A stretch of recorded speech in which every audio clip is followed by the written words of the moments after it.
क्या आपके या आपके घर वालों में से किसी के भी सांसों से आती है बदबू? आइए आज जानते हैं इसके कारण और इससे बचने के उपाय। मैं डॉक्टर राजेश गोयल, दंत चिकित्सक, आज एक बार फिर आप लोगों के सामने लेकर आया हूं एक छोटी सी इन्फॉर्मेटिव वीडियो, जिसमें हम जानेंगे कि सांसों से आने वाली बदबू के कारण क्या क्या हैं, उनसे बचने के उपाय क्या क्या हैं। देखिए, अगर सांसों से बदबू आती है तो उसका कारण है ठीक ढंग से ब्रश ना करना। मेटाबॉलिक एक्टिविटीज़ जो हमारे मुंह में लगातार चलती रहती हैं, वो खाने को जिस टाइम मेटाबोलाइज करती हैं तो उसके जो बाई प्रोडक्ट बनते हैं उस time different different type of gases release होती हैं, और बैक्टीरिया एक्टिव जिस टाइम बहुत ज़्यादा होते हैं उस टाइम उनकी भी कुछ कोशिकाएं ब्रेक डाउन हो रही होती हैं, जिससे सल्फर कंपाउंड्स रिलीज होते हैं। तो वो हमारे सांसों में बदबू का एक बहुत ही अहम कारण होता है। उसके अलावा जब किसी पेशेंट में थूक की ग्रंथि के अंदर अगर कोई इन्फेक्शन होता है तो उससे भी सांसों में बदबू बन सकती है। कुछ कैंसर के जो पेशेंट होते हैं जिनमें metabolic activity, cell division rate बहुत ज़्यादा बढ़ जाता है, उन केसेस में भी मुंह से बदबू आनी शुरू हो जाती है। और एक अच्छा दंत चिकित्सक इस कैंसर की बीमारी को प्राइमरी स्टेज पर पकड़ सकता है सिर्फ इस बात से कि जब पेशेंट बताता है कि डॉक्टर साहब मेरे मुंह से बदबू आ रही है और मेरे को यहाँ इस जगह एक छोटी सी गांठ भी महसूस हो रही है, तो वो एक प्राइमरी साइन सिम्टम होता है कि हम वहाँ पे कैंसर को पकड़ लेते हैं। इसके अलावा एक मिक्स डेंटिशन पीरियड होता है, जब बच्चों के दांत, दूध के दांत टूट रहे होते हैं और परमानेंट दांत आ रहे होते हैं। वो स्टेज चलती है लगभग 6 साल से लेकर 12 साल की उम्र तक। उस दौरान बच्चों के मुंह में सेल डिस्ट्रक्शन भी चल रहा होता है, सेल कंस्ट्रक्शन भी चल रहा होता है, मतलब कोशिकाएं बन रही होती हैं, ब्रेक डाउन हो रही होती हैं, उनका रेट बहुत ज़्यादा हाई होता है। उस दौरान बच्चों के मुंह से स्वतः ही एक दुर्गंध आनी शुरू होती है। कई पेरेंट्स मेरे से पूछते हैं कि डॉक्टर साहब बच्चे के मुंह से बहुत ज़्यादा गंदी दुर्गंध आ रही है। आपको उसके बारे में बहुत ज़्यादा चिंता करने की ज़रूरत नहीं है। बस बच्चे को आप मोटिवेट कीजिए कि वो प्रॉपर ओरल हाइजीन मेंटेन करे, प्रॉपर टाइम से वो ब्रश करता रहे।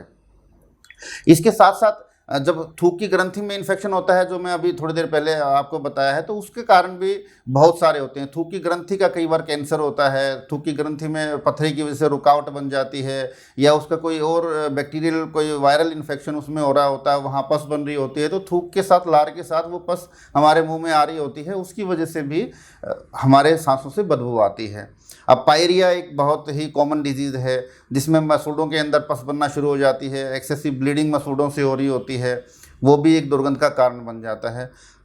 हमारे लाइफ में बहुत बार ऐसी एक अजीब सी सिचुएशन पैदा हो जाती है कि हम अपनी बदबू को शायद सहन कर लेते हैं, हमारे को पता नहीं चल रहा होता, बट सामने वाला जब कोई हमारे सामने बैठा होता है तो उसके लिए हमें टॉलरेट करना बहुत मुश्किल हो जाता है।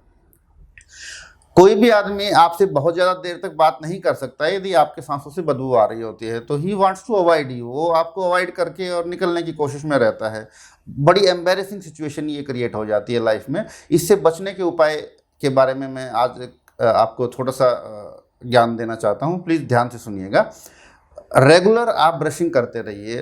ब्रश करने का तरीका, उसका सही समय मैंने अपनी पहले वाली वीडियोस में भी बताया है, मैं फिर भी एक बार बता देता हूं कि ब्रश करने का सही समय है सुबह ब्रेकफास्ट करने के बाद और रात को डिनर करने के बाद, सोने से जस्ट पहले। तरीका उसका क्या होता है कि आपको सभी दांतों के सभी सरफेस के ऊपर 1-2 बार ब्रश को घुमाना है, बहुत ज़्यादा देर तक ब्रश नहीं रगड़ना है, और अच्छे से आप सभी सरफेस के ऊपर 1-2 बार ब्रश घुमा के आप थूक दीजिए, कुल्ला कर लीजिए। इनफ्रीक्वेंट आप ईटिंग्स ना करें, बीच बीच में अगर आपने खाना खाया है तो आप उसके बाद अच्छे से कुल्ला करें।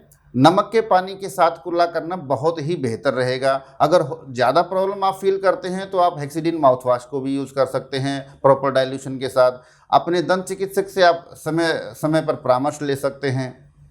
जो घरेलू उपाय हैं उनमें आप इलायची, अमरूद के पत्ते का अर्क, अदरक, मुलैठी, ये सारी चीज़ें आप घरेलू उपाय में भी आप पानी के साथ उबाल कर इनका एक पानी माउथ वॉश तैयार करके आप इनको भी इस्तेमाल कर सकते हैं।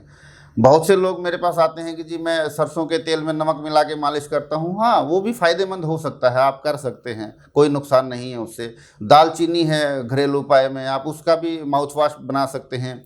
ग्लिसरीन के साथ आप नींबू का भी माउथ वॉश तैयार कर सकते हैं। 2 चम्मच ग्लिसरीन एक गिलास पानी में और आधा चम्मच उसमें नींबू के रस की आप डाल लीजिए, वो भी एक बहुत अच्छा एंटीबैक्टीरियल माउथ वॉश तैयार हो सकता है। तो ये कुछ एक घरेलू उपाय भी हैं जो आप अपना सकते हैं। और मैं निवेदन करूंगा कि कैंसर का जो एक जो साइन है, अर्ली साइन सिम्टम है, वो भी यही है कि मुंह से आपके बहुत तेज़ दुर्गंध आनी शुरू हो जाती है, आपके छोटे छोटे जीभ के नीचे दाएं बाएं गांठें बननी शुरू हो जाती हैं। उसको आप इग्नोर ना करें। अर्ली स्टेज में अगर कैंसर को, ओरल कैंसर को अगर हम पकड़ पाते हैं तो उसका इलाज संभव है। बहुत से पेशेंट मेरे पास ऐसे आए हैं जिनका अर्ली स्टेज में कैंसर का हमने डायग्नोज बना दिया और वो आज भी बिल्कुल नॉर्मल लाइफ जी रहे हैं। They are very very happy, they are cancer free now. तो इन्हीं सब चर्चाओं के साथ इस छोटे से विषय को हम आज यहीं विराम देते हैं। तो ऐसी इन्फॉर्मेटिव वीडियो पाते रहने के लिए आपने अगर गोहाना मुद्रिका प्लस चैनल को सब्सक्राइब नहीं किया है तो सब्सक्राइब कर लीजिए।